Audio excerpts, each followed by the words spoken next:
Student, তোমরা যারা ক্যালকাটা ইউনিভার্সিটির আন্ডারে থার্ড সেমিস্টারের ছাত্রছাত্রী আছো এবং তোমাদের রাষ্ট্রবিজ্ঞান সাবজেক্টটা পাস কোর্সে আছে, তোমাদের জন্য আজকের ক্লাসটা খুবই গুরুত্বপূর্ণ। আজকের ক্লাসে তোমাদের 15 নম্বরের একটা গুরুত্বপূর্ণ বড় প্রশ্নের উত্তর নিয়ে আলোচনা করব। প্রশ্নটা তোমরা সাইডে দেখতে পাচ্ছ। প্রশ্নটা হচ্ছে ভারতে কমিটি ব্যবস্থা সম্পর্কে আলোচনা করো, বা প্রশ্নটা ঘুরিয়ে আসতে পারে ভারতে পার্লামেন্টের কমিটি ব্যবস্থা সম্পর্কে আলোচনা করো। এই প্রশ্নটা তোমাদের জন্য খুবই গুরুত্বপূর্ণ একটা প্রশ্ন। এই প্রশ্নটা 2021 সালে পরীক্ষায় এসে গিয়েছে এবং তোমরা 2023-24-এর স্টুডেন্ট, সেই কারণে তোমাদের জন্য এই প্রশ্নটা খুবই গুরুত্বপূর্ণ। কমিটি ব্যবস্থা বলতে কি বোঝায় প্রথমে তোমাদের একটু বলে দিই। দেখো, পার্লামেন্ট মানে কেন্দ্রের যে আইনসভা আছে তাকে পার্লামেন্ট বলা হয়। এই পার্লামেন্ট দুটো কক্ষ থাকে, একটা হচ্ছে উচ্চকক্ষ রাজ্যসভা, নিম্নকক্ষ লোকসভা। এই পার্লামেন্টের যে কাজকর্ম, সেই কাজকর্ম পরিচালনার জন্য মন্ত্রীদের মধ্যে সঠিক জ্ঞান বুদ্ধি সবসময় থাকে না। সেই কারণে কি হয়, পার্লামেন্টের বিভিন্ন কাজ পরিচালনার জন্য কমিটি তৈরি করা হয়েছে, বিভিন্ন কমিটি তৈরি করা হয়েছে। আর এই পার্লামেন্টের যে কমিটি আছে কাজকর্ম করার জন্য, এই কমিটিকে দুভাগে ভাগ করা যায়। একটা হচ্ছে স্থায়ী কমিটি আর একটা হচ্ছে অস্থায়ী কমিটি। ঠিক আছে, স্থায়ী কমিটি বলতে কোনো নির্দিষ্ট কাজের জন্য নির্দিষ্ট সময়ের জন্য স্থায়ীভাবে যে কমিটি তৈরি করা হয় স্থায়ী কমিটি। আর অস্থায়ী মানে বুঝতে পারছো, কোনো একটা কাজ করার জন্য অস্থায়ীভাবে যে কমিটি তৈরি করা হয় তাকে অস্থায়ী কমিটি বলা হয়। আর এই পার্লামেন্টের যে স্থায়ী কমিটি, সেক্ষেত্রে লোকসভায় 14টা স্থায়ী কমিটি আছে, 14খানা স্থায়ী কমিটি আছে এবং রাজ্যসভায় 4টে স্থায়ী কমিটি আছে। এই লোকসভায় যে 14টা স্থায়ী কমিটি আছে সেইগুলো সম্পর্কে তোমাদের বিস্তারিত জানতে হবে, আর সেটাই আমি নোটসে আলোচনা করেছি। মেন এগুলো মনে রাখবে কি করে, যে এই যে স্থায়ী কমিটির সদস্য সংখ্যা, মানে এই যে 14টা কমিটির নাম আছে, কোন কমিটির সদস্য সংখ্যা কত। আর একটা কমন জিনিস তোমাদের জেনে রাখতে হবে যে বেশিরভাগ কমিটিতে, প্রায় সবকটা কমিটিতেই স্পিকার, লোকসভার যেসব কমিটি আছে সেখানে স্পিকার সদস্যদের কিন্তু নিয়োগ করে থাকে। এবারে তোমরা প্রশ্নের উত্তর অর্থাৎ নোটসটা দেখে নাও। নোটসটা খুব সহজ ভাষায় লেখা হয়েছে যাতে তোমাদের মনে রাখতে সুবিধা হয়, এবং কোয়ালিটি মেনটেন করা হয়েছে যাতে তোমরা পরীক্ষায় লিখলে ভালো নম্বর পেতে পারো। আরেকটা বিষয় তোমাদের এখানে বলার আছে যে তোমাদের জন্য অনলাইন কোচিং ক্লাস চলছে। তোমরা যারা অ্যাডমিশন নিতে চাইছো, স্ক্রিনে যে নম্বরটা দেখতে পাচ্ছ এই নম্বরে যোগাযোগ করে অ্যাডমিশন নিতে পারো। চলো আজকে প্রশ্নের উত্তরটা তোমরা দেখে নাও।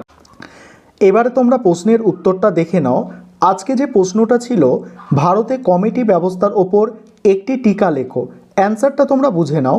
দেখো, ভারতে পার্লামেন্টীয় বিভিন্ন ক্রিয়াকলাপ সম্পাদনের জন্য কতগুলি কমিটি গঠন করা হয়েছে। তাহলে কি, ভারতে পার্লামেন্টীয় মানে পার্লামেন্টের বিভিন্ন কাজ করার জন্য কিছু কমিটি আছে। আবার বিশেষ কোনো প্রয়োজনে কখনো কখনো নতুন কমিটি গঠন করতে হয়। এই সব কমিটিকে দুভাগে ভাগ করা হয়, একটা হচ্ছে স্থায়ী কমিটি আর একটা হচ্ছে অস্থায়ী কমিটি। স্থায়ী কমিটি কাকে বলে? দেখো, যেসব কমিটি নির্দিষ্ট সময়ের জন্য স্থায়ীভাবে গঠন করা হয়। আর অস্থায়ী কমিটি কি? যেসব কমিটি বিশেষ প্রয়োজনে গঠন করা হয়, কাজ শেষ হয়ে গেলে অস্থায়ী কমিটির অবসান ঘটে। লোকসভায় স্থায়ী কমিটি হলো 14টি। এগুলি হলো, এবারে যে স্থায়ী কমিটি আছে 14টা কমিটি কিন্তু এখানে আলোচনা করতে হবে। দেখো, এখানে প্রথম যে কমিটি আছে, দেখো, আনুমানিক ব্যয় হিসাব কমিটি। সেখানে কি বলা হচ্ছে, সরকারি ব্যয়ের হিসাব আনুমানিকভাবে কমানো যায় কি না তা খতিয়ে দেখার জন্য পার্লামেন্টে যে কমিটি ব্যবস্থা গড়ে উঠেছে তাকে বলে আনুমানিক ব্যয় হিসাব কমিটি। এটি গঠিত হয় লোকসভার 30 জন সদস্য নিয়ে। লোকসভার নির্বাচিত প্রতিটি দলের সমানুপাতিক প্রতিনিধিত্বের ভিত্তিতে লোকসভার স্পিকার এই কমিটির চেয়ারম্যানকে নিযুক্ত করেন। এই কমিটির সদস্যদের কার্যকালের মেয়াদ 1 বছর। প্রতি বছর পুরনো সদস্যদের মধ্যে থেকে 3 ভাগের 1 ভাগ মানে 1/3 সদস্যকে অবসর গ্রহণ করতে হয়। এর ফলে এর ধারাবাহিকতা বজায় থাকে। উল্লেখযোগ্য যে কমিটি প্রয়োজন মনে করলে এর সাব কমিটিও গঠন করতে পারে। দ্বিতীয় 2 নম্বর কমিটি যেটা আছে দেখো, সরকারি গাণিতিক কমিটি। সেখানে কি বলা হচ্ছে, সরকারি অর্থ কিভাবে ব্যয় করা হলো তা খতিয়ে দেখে সরকারি গাণিতিক কমিটি। অনেক গাণিতিক কমিটি ও আনুমানিক ব্যয় কমিটি যমজ ভাই বলেছেন। অনেকে কি গাণিতিক কমিটি এবং আনুমানিক ব্যয় কমিটি এইকে যমজ ভাই বলেছেন। এই কমিটি পার্লামেন্টের উভয় কক্ষের সদস্য থাকেন। সর্বমোট 22 জন সদস্য নিয়ে এই কমিটি গঠিত হয়। এদের মধ্যে লোকসভার 15 জন এবং রাজ্যসভার 7 জন সদস্য থাকে।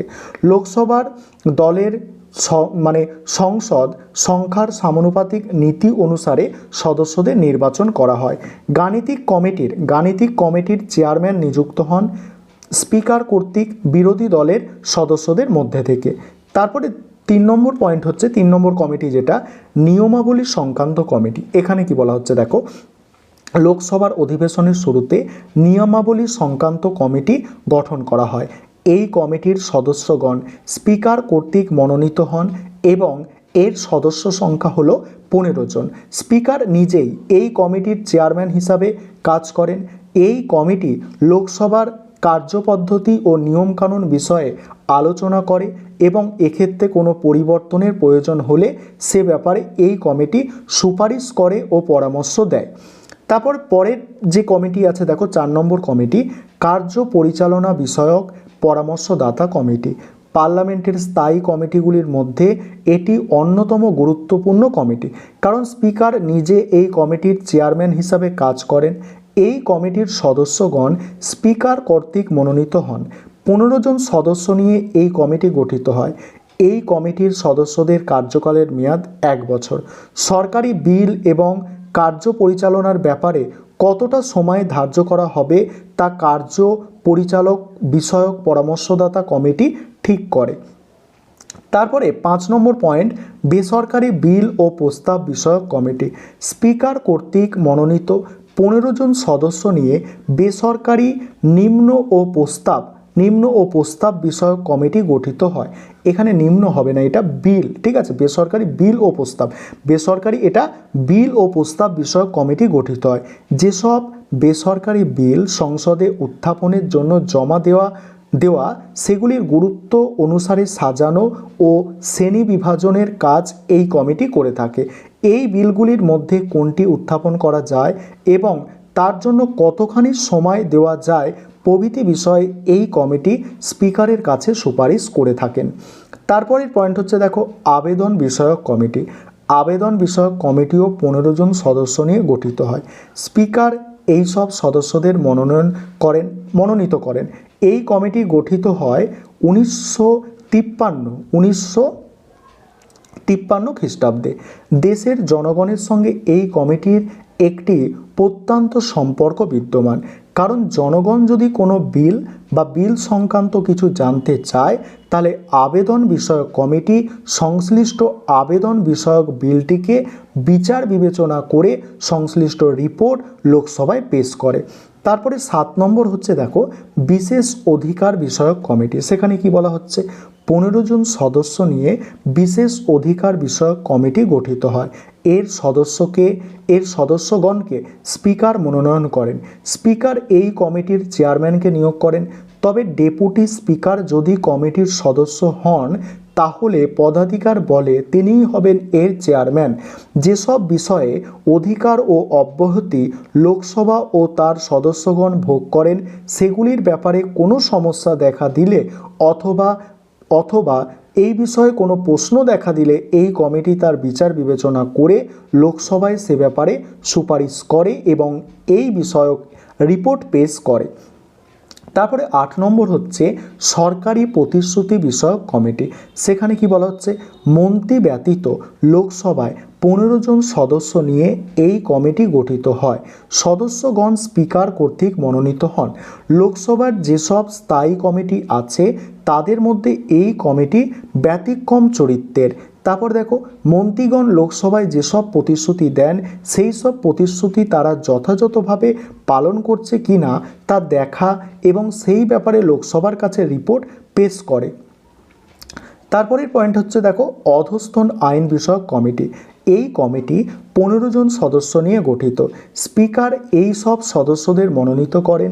কোনো মন্ত্রী এই কমিটির সদস্য হতে পারে না। শাসন বিভাগের হাতে আইন প্রণয়ন বিষয়ক যেসব দায়িত্ব অর্পিত হয় তা যথাযথভাবে পালন করতে পারছেন কিনা তা দেখাশোনার জন্য অধস্তন আইন বিষয়ক কমিটি কাজ করে। তারপরে দেখো পরের পয়েন্ট কি আছে, সদস্যদের অনুপস্থিতি সংক্রান্ত কমিটি। এই কমিটি 15 জন সদস্য নিয়ে গঠিত। এর সদস্যগণ স্পিকার কর্তৃক মনোনীত হন। লোকসভার কোনো সদস্য যদি অধিবেশনে অনুপস্থিত থাকেন তাহলে তাকে একটি দরখাস্ত দিতে হয়। ওইসব দরখাস্ত বিচার বিবেচনা করে এই কমিটি একটি রিপোর্ট পেশ করে। আবার কোনো সদস্য যদি দরখাস্ত না দেয় বা না জানিয়ে একটানা 60 দিন বা তারও বেশি দিন ধরে লোকসভায় অনুপস্থিত থাকেন তাহলে সংশ্লিষ্ট আসনটি শূন্য বলে ঘোষিত হতে পারে। এক্ষেত্রে সদস্যদের অনুপস্থিত সংক্রান্ত কমিটির বিবেচনার ওপরে সিদ্ধান্ত নেওয়া বিষয়টি নির্ভর করে। 11 নম্বর কমিটি কি আছে দেখো, 11 নম্বর কমিটি হচ্ছে সরকারি ব্যবসা প্রতিষ্ঠানমূলক কমিটি। সরকারি ব্যবসা প্রতিষ্ঠানমূলক কমিটি গঠনের উদ্দেশ্য হলো যেসব ব্যবসায়িক প্রতিষ্ঠান সরকারি বা রাষ্ট্রীয় উদ্যোগে পরিচালিত হয় তাদের ক্রিয়াকলাপ পর্যালোচনা করা। এই সভায় মোট 15 জন সদস্য থাকে। এদের মধ্যে 10 জন লোকসভার এবং 5 জন রাজ্যসভার সদস্য। সিলেক্ট কমিটি, লোকসভায় কোনো বিল পেশ করার ব্যাপারে যদি কোনো বিতর্ক দেখা দেয় তাহলে সংশ্লিষ্ট বিলটিকে সিলেক্ট কমিটিতে পাঠাতে হয়। এই সময় সিলেক্ট কমিটি গঠন করা হয়। সিলেক্ট কমিটি গঠনের ক্ষেত্রে সংশ্লিষ্ট মন্ত্রীর সুপারিশ কার্যকর হয়। স্পিকার লোকসভার সদস্যদের মধ্যে থেকে একজনকে আলোচ্য কমিটির সভাপতি নিযুক্ত করেন। তারপরে দেখো সংসদের বেতন ও ভাতা সংক্রান্ত কমিটি। এই কমিটি গঠিত হয় 20 জন সদস্য নিয়ে। এদের মধ্যে 15 জনকে মনোনীত করেন লোকসভার স্পিকার এবং বাকি একজনকে মনোনীত করেন রাজ্যসভার চেয়ারম্যান। এই কমিটি সংসদের বেতন ভাতা এবং অন্যান্য সুযোগ সুবিধা দানের ব্যাপারে আলোচনা ও সুপারিশ করে। তারপরে দেখো পরের পয়েন্ট হচ্ছে গ্রন্থাগার কমিটি। এই কমিটি মোট 9 জন সদস্য নিয়ে গঠিত হয়। এদের মধ্যে একজনকে মনোনীত করেন লোকসভার স্পিকার এবং অন্য 4 জন মনোনীত হন রাজ্যসভার চেয়ারম্যান কর্তৃক। লোকসভার ডেপুটি স্পিকার পদাধিকার বলে এই কমিটির চেয়ারম্যান হিসাবে নিযুক্ত হন। তারপর দেখো রাজ্যসভার কমিটি দেখো, লোকসভায় উপযুক্ত 14টি স্থায়ী কমিটি ব্যতীত রাজ্যসভাতেও 4টি স্থায়ী কমিটি আছে। এগুলি হচ্ছে নিয়মাবলী সংক্রান্ত কমিটি, আবেদন বিষয়ক কমিটি, কার্য পরিচালনা সম্পর্কিত পরামর্শ দান বিষয়ক কমিটি, তারপর অধিকার সংক্রান্ত কমিটি। এইসব কমিটির সদস্যগণ রাজ্যসভার চেয়ারম্যান কর্তৃক নিযুক্ত হন। এই ছিল তোমাদের আজকের ক্লাস।